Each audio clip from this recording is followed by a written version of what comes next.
एडुवेदा education channel में आपका स्वागत है। जैसा कि आप लोग जानते हैं कि हम लोग ऑलरेडी 2 लेक्चर्स में सरकारी योजनाओं के बारे में पढ़ चुके हैं। आज तीसरा लेक्चर जिसमें हम पीएम कुसुम योजना के बारे में जानकारी प्राप्त करेंगे। पीएम कुसुम योजना, जो कि प्रधानमंत्री किसान ऊर्जा सुरक्षा एवं उत्थान महाअभियान के नाम से भी जानी जाती है, इसका प्रारंभ 19 फरवरी 2019 को नवीन एवं नवीकरणीय ऊर्जा मंत्रालय द्वारा किया गया था। हालांकि इसकी घोषणा 2018-19 के बजट में ऑलरेडी की जा चुकी थी, लेकिन इसके संबंध में ऑफिशियल नोटिफिकेशन 19 फरवरी 2019 को जारी किया गया। इस योजना के 3 प्रमुख उद्देश्य हैं। पहला, किसानों के पास पड़ी हुई बंजर भूमि, जो उनके बैरन लैंड होती है, उसको उपयोग में लाना, वहां पर सोलर पावर प्लांट स्थापित करके नवीकरणीय ऊर्जा को बनाना, ताकि हम परंपरागत साधनों से नवीकरणीय ऊर्जा की ओर बढ़ने की ओर कदम रख पाए। और वहीं तीसरा, जो हमारा टारगेट है 2022 तक का, कि किसानों की आय दोगुनी करनी है, तो वो लक्ष्य को पूर्ति करने के लिए भी पीएम कुसुम योजना बहुत ही इंपॉर्टेंट है। इस योजना के संबंध में कुछ और जानकारी लेते हैं। इस योजना की जो नोडल मिनिस्ट्री है, आप देख सकते हैं, न्यू एंड रिन्यूएबल एनर्जी यानी कि नवीन एवं नवीकरणीय ऊर्जा मंत्रालय है।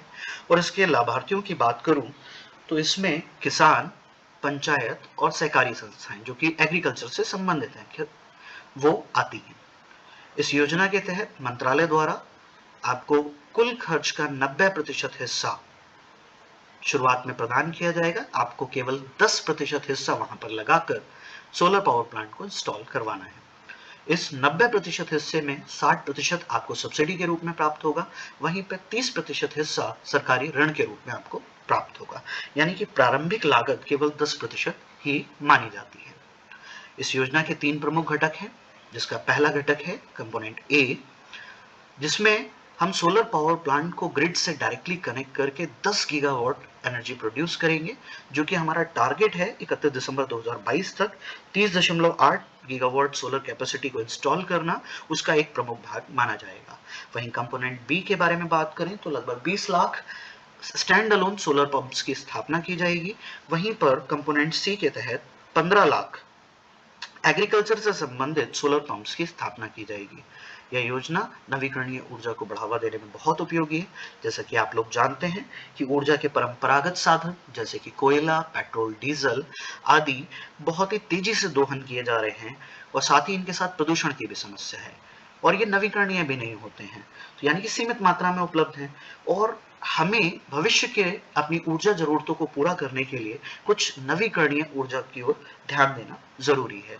इसी क्रम में सरकार द्वारा नवीकरणीय ऊर्जा को बढ़ावा देने के लिए विभिन्न योजनाओं को चलाया जा रहा है, जिनमें से पीएम कुसुम योजना 3 प्रमुख उद्देश्यों को लेकर चल रही है।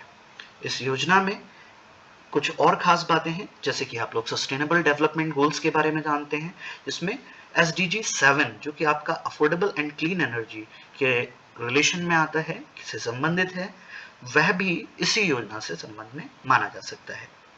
तो बेसिकली अगर इस योजना के बारे में हम देखते हैं तो इसमें कुछ की पॉइंट्स आते हैं, फटाफट रिवाइज कर लेते हैं। जैसे कि नवीन एवं नवीकरणीय ऊर्जा मंत्रालय इसकी नोडल मिनिस्ट्री है।